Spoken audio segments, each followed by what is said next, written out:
The bill we're introducing today is supported by a broad coalition of over 210 law enforcement, civic, religious, civil rights groups. Many of them are represented here today, including the International Association of Chiefs of Police, the National Sheriff's Association, ACLU, the Anti-Defamation League, the Leadership Conference on Civil Rights, the National Center Transgender Equity, the National Council of Jewish Women, Council Disability Rights Network, and the Human Rights Campaign. I'm honored to stand here with so many who have been waging this battle for so long, especially Senator Smith, who has demonstrated an unwavering commitment to this basic cause. It's been nearly 10 years since the vicious murder of Matthew Shepard in Wyoming shocked the conscience of our nation. Judy Shepard, Matthew's mother, is a true profile in courage. She's been tireless in promoting tolerance and understanding, and we're deeply honored that she has joined us here today. Judy demonstrates the difference that each individual can make to prevent crimes motivated by hate. She and all of you here today are making a difference, and we have a new Congress that can make a difference too. There's no doubt that hate crimes are a serious nationwide problem. According to the FBI, over 9,000 people a year, or 24 people every single day, are victimized by hate crimes. And the Southern Poverty Law Center estimates that the number may be 4 times that many, since so many hate crimes routinely go unreported. These crimes are acts of domestic terrorism that have an impact far greater than on the individual victim. Hate crimes target whole communities. They're crimes against the fundamental ideals of which this nation was founded. For too long, law enforcement has been forced to investigate these crimes with one hand tied behind its back. That's wrong, and Congress must set it right.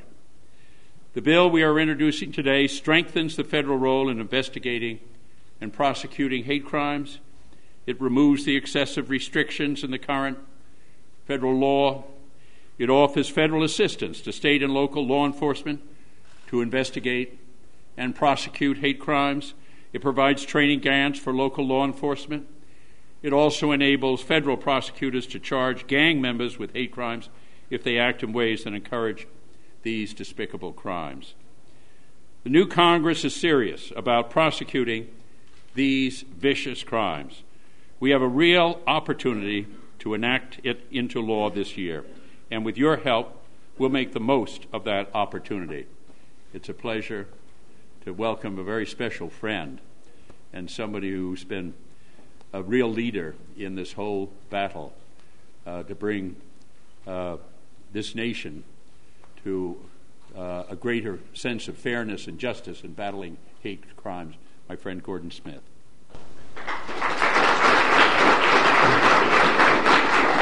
Thank you, Ted. Ladies and gentlemen, we are met here in this beautiful room that's named after a former majority leader of the Senate, Mike Mansfield, whose portrait is behind you. I didn't serve with Mike Mansfield. I think Ted did. He was a Democrat. His opposite number was Everett Dirksen. Everett Dirksen, at in the final passage of the Civil Rights Act of 1964, said, and I will paraphrase this, more powerful than all the armies and navies that ever were sent forth is an idea whose time has come, and the time for equality is now. It's time to do this, and it's about time we do this. We have been working on this my full 10 years in the United States Senate. And with a new Congress, a new chapter in our democratic history, we have an opportunity to come together as Republicans and Democrats, because sexual orientation doesn't register Republican or Democrat. And hate is visited upon people regardless of political affiliation. So it's about time we do this, and I'm confident we will do this in the 110th Congress. Like my colleague and friend Ted Kennedy, I am honored to be here with Judy Shepherd. Judy and I share a number of things in common. One thing is particularly painful. We have both had the experience of bearing a son. I hope none of you ever has the experience of bearing a child. It is the most painful experience you can experience in life. In watching the way Judy Shepherd buried Matthew and turned her grief into advocacy, I took strength from her example when I had to bury my son Garrett. He died of a mental illness, and it was a very, very painful experience. But I had a way, in following her example, to turn my grief into advocacy. With friends like Ted Kennedy, we put together a mental health bill, the first one that's passed in Congress in a long, long time. And my colleagues named the bill after my son. It was helpful to have a human face to put on a vital piece of legislation. So with Judy's permission, and in consultation with Ted, I have a proposal that this bill be named the Matthew Shepherd Bill. By putting his face on it and making it more personalized in this fashion, I believe we will be more successful in getting this all the way into American law. We've heard the arguments for it and against it, the bill. It's hard for me to see in this day and age why anyone could argue reasonably against enacting a federal hate crimes law. The law is a teacher, and it is an important lesson that we teach in the fight against hate. And the law should be there to protect all of us, regardless of race, religion, ethnicity, or sexual orientation. And so with new courage and new energy, we're going to bring up this bill, and we're going to name it after Matthew. And we're going to get it to the president. We're going to get it to him in a way that I hope will win his signature, because this is an idea whose time has come. Thank you. Great. Well done, Joe, you're on. Good. Wonderful.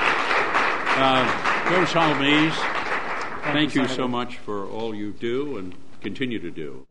On behalf of the Human Rights Campaign, I want to thank Senators Kennedy and Smith for your unwavering heroism on this issue for so many years. For over a decade, a broad coalition of civil rights organizations, community groups, religious leaders, including the Human Rights Campaign, have been calling for justice. We've been asking our elected officials to recognize bias-motivated violence as a persistent and pernicious problem in this country. The statistics speak for themselves. Approximately 25 hate crimes a day are committed in this country, and more go unreported. 1 in 6 of these victims are attacked because of their sexual orientation, and many others are motivated by gender, gender identity, and disability. Entire groups of people are being terrorized simply because of who they are in this country. Now, Americans have always been united by the idea that as a people, we want to do that which is right. And we will stand up to hate and intolerance at any opportunity. But clearly, we have more work to do. Until we create a country where everyone is safe from violence, we are falling far short of the country that we should be. Passing the Local Law Enforcement Hate Crimes Prevention Act is the next step in a proud process of bringing this country to where it should be. This year, we have a historic window of opportunity to correct a glaring omission in our civil rights history in this country. The addition of sexual orientation, gender identity, and disability will finally bring this law into the 21st century. The political climate has finally changed, and in 2007, we now have a fair-minded Congress who will stand with Senators Kennedy and Smith and ensure that this bill reaches the President's desk. And when that happens, it will do two things. It will send a powerful message about who we are as a people, and it will finally provide powerful new tools to local law enforcement to tackle these crimes. When our citizens are harmed simply because of who they are, at last the government will no longer turn a blind eye, will no longer say that it is powerless to respond. Instead, it will act quickly and decisively, and with all the resources necessary to ensure justice.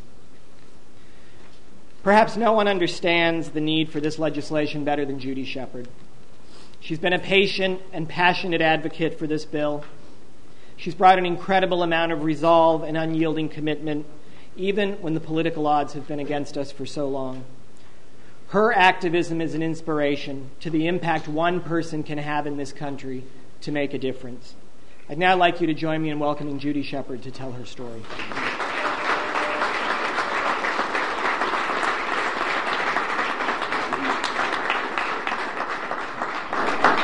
Thank you. I want to extend my gratitude to Senator Smith and Kennedy for their persistence in pursuing the passage of this bill. Since Matthew's death 8.5 years ago, it's been the number one thing that Dennis and I have tried to accomplish. It's been very difficult, and they have been working very hard and been very patient with us.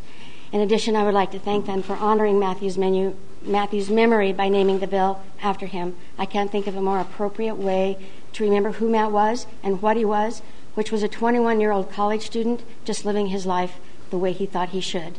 We all remember what it was like to be 21, right?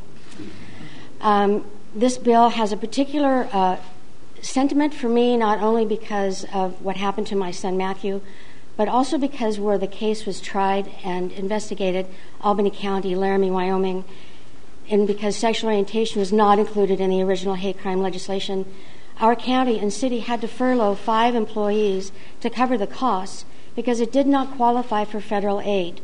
This is an unfair representation of our citizens. We all deserve the same rights and presentations of how we live our life.